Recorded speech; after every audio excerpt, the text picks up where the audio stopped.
ज्ञान ध्यान तप चारित्र को जो जन्म देती, ऐसी जीने वाली माँ को मेरा सब प्रणाम है।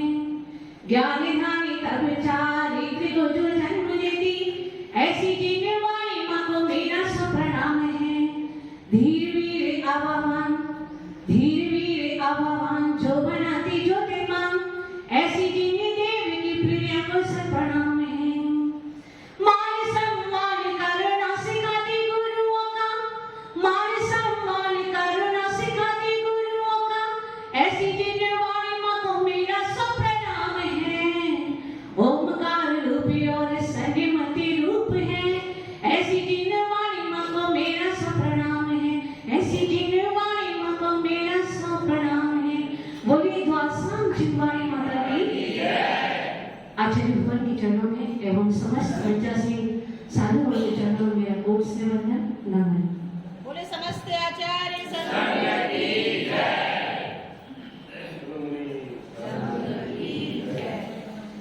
कहते हैं भावना भवनाशनी और भावना भवहासिनी। क्या अर्थ हुआ इस पंक्ति का? भावना भवनाशनी, भावना क्या है? भव का नाश करती है। लेकिन कैसी भावना? जो भावों से भरी हो, हमारी श्रद्धा शक्ति भक्ति सब उसमें समाहित हो। ऐसी जो हमारी भावना होती है और उस भावना के द्वारा जब हम 6 भावों की भक्ति करते हैं, शास्त्र की भक्ति करते हैं, गुरुओं की भक्ति करते हैं, तो क्या होता है? हमारे जीवन में पुण्य की अभिवृद्धि होती है, पुण्य बढ़ता है। लेकिन जैसी श्रद्धा जैसी भक्ति जैसी भावना हमारी उनके प्रति होनी चाहिए थी, क्या वो वास्तव में वैसी होती है? अपने अंतर मन से पूछो, क्या भावना वो वैसी ही होती है क्या? देखिए आशीष जी, आपने शादी करी थी, हुई थी ना आपकी शादी? तो शादी से पहले आप फोन से बात करते थे या नहीं करते थे? जब भी हम काम कर रहे हैं और काम से जैसे ही कुछ समय का अंतराल मिलता था, तुरंत याद आ जाती थी कि फोन करना है। अगर रात में दिन में समय नहीं मिल पाया तो देर रात तक बात करते थे और बात की कोई सीमा नहीं थी। उस समय कोई याद आता था क्या? कोई याद आता था क्या? नहीं। सिर्फ वही जिससे हमें बात करनी है और कोई विकल्प हमारे मन में नहीं। जब हम भारत पाकिस्तान का मैच देखते हैं और मैच समाप्ति की ओर हो, बिल्कुल मिड पॉइंट पे हो, तब क्या होता है? हमारी श्वास ऊपर की ऊपर और नीचे की नीचे, ऐसी तन्मयता। जब हम लड़ाई करते हैं तो हम किसी की सुनते हैं? आस पास वाले कितने भी हमें झंझोरे पकड़े संभाले, लेकिन हम किसी की सुनने वाले नहीं हैं। हमारे जब कस्टमर बैठे होते हैं, हम शॉप पर होते हैं, फैक्ट्री पर होते हैं, उस समय किसी और की याद आती है। यहाँ तक कि हमें भोजन का भी स्मरण नहीं रहता। 1 बज जाए, 2 बज जाए, शाम के 5 बज जाए, लेकिन भोजन की भी हमें याद नहीं आती। तो ऐसी तन्मयता, ऐसी भक्ति, ऐसी विश्वास, ऐसी आस्था भगवान के प्रति, जिनवाणी के प्रति, गुरुओं के प्रति हमारे मन में उत्पन्न होती है क्या? हम जब विनय पाठ पढ़ते हैं, पूजा प्रारंभ करते हैं, क्या पढ़ते हैं? तुम बिन में व्याकुल भयो, जैसे जल बिन में। क्या ऐसी स्थिति हमारी कभी होती है? होती है क्या? यदि एक बार भी, 1 मिनट के लिए भी, 1 पल के लिए भी हमारी भावना ऐसी हो जाए, हमारी आस्था ऐसी हो जाए, हमारा विश्वास इतना मजबूत हो जाए, हमारी भावना इतनी फलीभूत हो जाए, तो क्या हमारे दुखों का नाश नहीं होगा? आचार्य भगवान धवला जैसे महापुस्तक में, एक पुस्तक में पृष्ठ 45 पर लिखते हैं, जो भगवान की, जिन्हें भगवान की पूजन अर्चन करता है, उसके जीवन में कभी विघ्न नहीं आते, कभी भय नहीं आते, कभी जो दुष्ट देवता होते हैं उनका उपद्रव नहीं आता। जो भी हम चाहते हैं वो हमें प्राप्त होता है। तो भगवान के स्मरण से,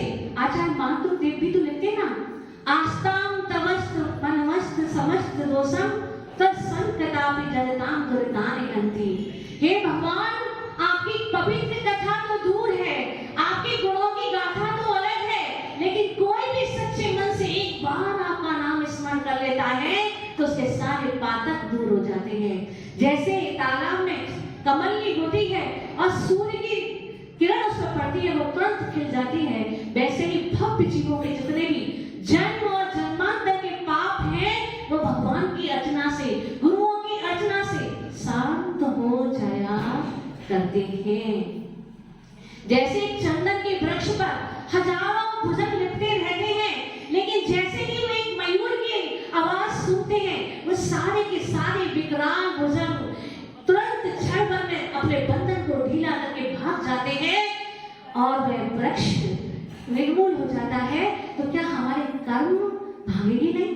आचार्य वीरसेन भगवंत कहते हैं, जो भगवान की अच्छे मन से, सच्चे मन से भक्ति करता है, आराधना करता है, उपासना करता है, उसके निधत्ति और निकाचित कर्म, ये दो कर्म ऐसे बलवान होते हैं जो कभी बनने के बाद छूटते नहीं हैं। ये बनते भी देव शास्त्र गुरु की अपमान से है, उनकी विराधना से बनते हैं और उनकी भक्ति से, निष्काम भक्ति से, उनकी अर्चना से ही छूटते हैं। तो ऐसा जब पुण्य हमारे खाते में आ रहा है तो हम भगवान की भक्ति और भाग्य से क्यों नहीं करते?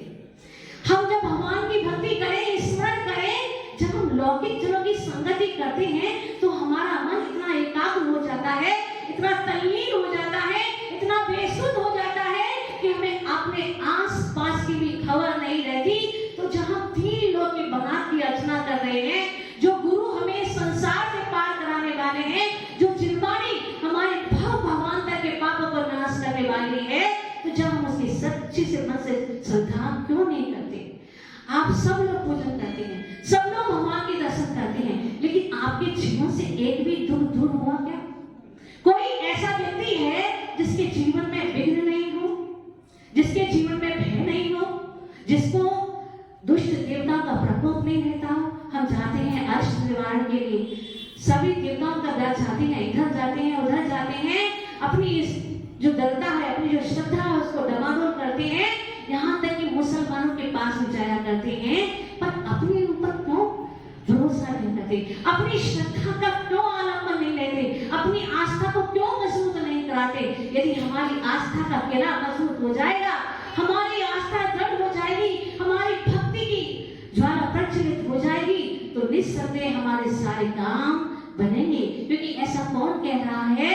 ऐसा हमारे आचार्य भगवान कह रहे हैं, जिन्होंने स्वयं प्रैक्टिकल किया है। आचार्य भगवान समर्थ भक्त स्वामी ने तो एक बार नमस्कार किया, एक बार नमस्कार किया, तुरंत पृथ्वी फटी, चंदा प्रभु भगवान प्रस्फुटित हो गए। क्या ऐसी भक्ति हम करते हैं? आचार्य मान तुम देव, जिनको 48 सालों के अंदर बंद कर दिया गया, लेकिन जैसे ही उन्होंने आदि परमेश्वर की स्तुति प्रारंभ की, एक एक काव्य का सृजन किया, एक एक काव्य को लिखा, और क्या हुआ? उसके प्रभाव से तारा टूटता गया। क्या उन्होंने तारा टूटने का उपक्रम किया था? नहीं, वह तो अपनी भक्ति में लीन थे, अपने और परमात्मा के लीन में, बीच में, उनके बीच में कोई और नहीं था। मैं और तू और मैं, ऐसी चमकती हम जब करते हैं तो हमारे सारे पाप निश्चित रूप से धुल जाते हैं, हमारे जीवन में पुण्य की अभिवृद्धि होती है। हम सब ये जानते हैं। ऐसा कोई है जो नहीं जानता है? ऐसा कोई है जिसे ये नहीं पता कि भगवान की भक्ति से विघ्न दूर होते हैं, भयों का निवारण होता है, सारे उपद्रव नष्ट होते हैं, हमारे जीवन में पुण्य की प्राप्ति होती है, हमारे सारे अविष्ट कार्य बनते हैं। ऐसा कोई है जिसको नहीं पता हो? है कोई आप में से? सब जानते हैं ना इस बात को? जानते हैं ना? मानते नहीं है, लेकिन फिर भी भरोसा नहीं करते। किस पर नहीं करते? स्वयं पर नहीं करते। अरे एक मुसलमान ने एक रणोंकार मंत्र पढ़कर आपको यदि रेख उठाकर भी दे देता है तो आपके सारे रोग नष्ट हो जाते हैं। आचार्य विमल सागर महाराज के पास एक बुढ़िया अम्मा आई, बोली, बाबा मेरे लड़के को बुखार आ गया है, कुछ दवाई दे दो। और आचार्य भगवान उसमें भोजन बना रहे थे। क्या किया? बस चूल्हे की राख निकालकर उसको दे दी कि अम्मा ले जा, इस दवा को अपने बच्चे को खिला देना, तेरे बच्चे बच्चे का रोग दूर हो जाएगा। क्या हुआ? उसका रोग उस राख से ही दूर हो गया। क्या राख में वो शक्ति थी? नहीं। शक्ति कहाँ थी? उस वृद्धा माँ की आस्था में, उसकी श्रद्धा में मजबूती थी। तभी तो क्या हुआ? उसके बेटे का रोग दूर हुआ। हम क्या भक्ति करते हैं? क्या भक्ति करेंगे भगवान की? देखो उस 14 नेत्र को जो 1000 नेत्र करके भी भगवान का दर्शन करता है और फिर भी तृप्त नहीं होता। 1000 नेत्र बनाकर भगवान को देख रहा है, उनकी शांत वीतराग मुद्रा का अवलंबन कर रहा है, उनकी छवि को निहार रहा है, लेकिन फिर भी उसकी आत्मा को संतोष प्राप्त नहीं हो रहा है, उसकी आत्मा में शांति प्राप्त नहीं हो रही है। ऐसी भक्ति का हम क्यों अवलंबन नहीं रहते? घंटे, 2 घंटे, 4 घंटे, 10 घंटों की जरूरत नहीं है। यदि हम थोड़े समय के लिए भी, कुछ पल के लिए भी अपने जीवन में उस भक्ति के स्रोत को उत्पन्न करेंगे, उस भक्ति की निर्झरणी को बहाएंगे, तो हमारे निश्चित से हमारे सारे पाप, सारे उपद्रव सब नष्ट हो जाएंगे। भक्तियों, आप सब बहुत पुण्यवान हैं जो आपको जिन भगवान का दर्शन मिल रहा है, जिन वाणी के वचन आपको सुनने को मिल रहे हैं, गुरुओं का समागम सानिध्य आपको प्राप्त हो रहा है, वो निरंतर आपको धर्मोपदेश दे रहे हैं, जिस धर्मोपदेश के बल पर सम्यक दर्शन की प्राप्ति हो जाया करती है। और जो एक बार एक अंतर मुहूर्त के लिए भी सम्यक दर्शन को प्राप्त कर लेता है, उसका भाव निर्धारित हो जाता है, उसका मोक्ष के लिए रिजर्वेशन हो जाया करता है। वो मैक्सिमम अर्ध खुदगल परावर्तन काल में मोक्ष को प्राप्त कर लिया करता है। तो जिस भगवान की भक्ति से मोक्ष की प्राप्ति हो सकती है, उससे हमें स्वर्ग के सुखों की प्राप्ति नहीं होगी, हमारे दैनिक जीवन में आने वाले रोगों का शमन नहीं होगा, क्या हमारी सारे क्लेश, सारे संताप नष्ट नहीं होंगे? एक बार अपने अंतर्मन से पूछो, हम जिसके लिए सारा कार्य कर रहे हैं, क्या वो हमारे लिए कभी ये 2 शब्द बोलते हैं कि भैया तूने इतना हमारे लिए किया है, थोड़ा विश्राम कर ले, थोड़ा आराम कर ले, तूने हमारे लिए ये सब कुछ किया है? कोई कहने वाला है? कोई नहीं कहता। आप जीते जी मर जाएंगे तो भी आपकी पीठ को कोई ठोकने वाला नहीं है, कोई आपको शाबाशी देने वाला नहीं है, कोई 2 मीठे वचन बोलने वाला नहीं है कि तुमने हमारे लिए ये किया। तो जस के लिए जिनके लिए हम अपना पूरा जीवन कुर्बान कर रहे हैं, वह हमारे लिए कुछ भी नहीं कर रहे हैं। और जो हमें 2 पल की भक्ति से ही, केवल 1 मिनट की आस्था से, 1 मंत्र की भक्ति से हमारे जन्म जन्मांतर के पापों को नाश कर रहे हैं, हमारे जीवन में पुण्य की संचय कर रहे हैं, ऐसे परमात्मा की हम भक्ति क्यों नहीं करते? उन परमात्मा के चरणों में हम झुक जाए, नमन हो जाए, अपनी दृढ़ता, अपनी श्रद्धा को, आस्था को मजबूत कर ले। हमारे जीवन में चारों ओर आनंद ही आनंद होगा, शांति ही शांति होगी, खुशहाली ही खुशहाली होगी, संपन्नता ही संपन्नता होगी। आप इस बात पर श्रद्धा करें, विश्वास करें, आपके जीवन में निश्चित रूप से परिवर्तन होगा। बोले परम पूज्य आचार्य से सुंदर सारे जीवन के लिए।